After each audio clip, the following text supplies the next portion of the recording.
laging hawak at laging ipinakikita.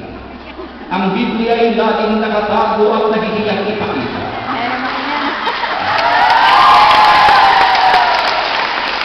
Ang cellphone binibili kahit libo-libo ang halaga. Ang Biblia walang interes na bumili kahit 50 lang ang halaga. Ang cellphone pinapalitan ng kaha. Ang Biblia hindi man lang mabilhan ng kaha.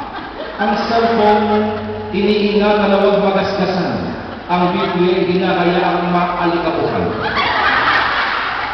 Ang cellphone bihirang makaligtaan kung saan naiwan. Ang Biblia madaling makalimutan kung saan naiwan. Ang cellphone mahirap ipahiram kasi baka masira. Ang Biblia madaling ipahiram at okay lang kahit nawawala.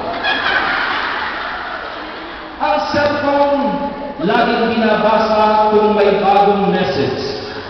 Ang Biblia hindi binabasa kaya't hindi makita ang message.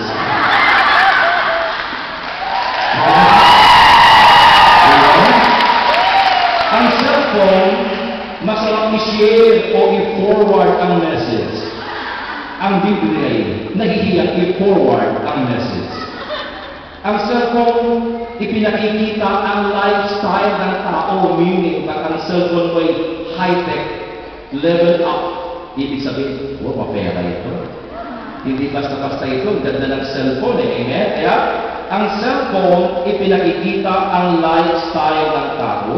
Ang Biblia ay may kapangyarihan baguhin ang lifestyle ng tao. Amen.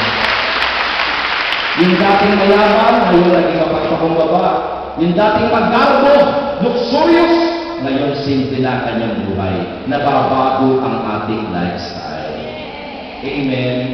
Ang cellphone mabilis maluma. Ang Biblia kailanman ay hindi naluluma. Ang cellphone kung minsan ang message ay late. Ang Biblia laging on time at napapanahon ang message.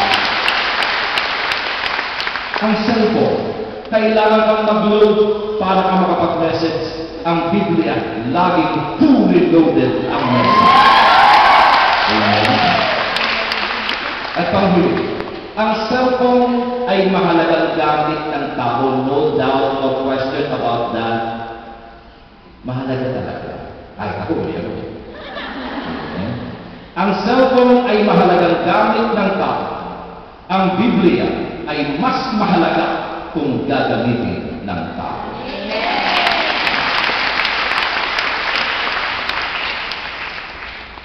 Do we have devotion to the Word of God? Hindi po tayo lalago malibang basahin natin ang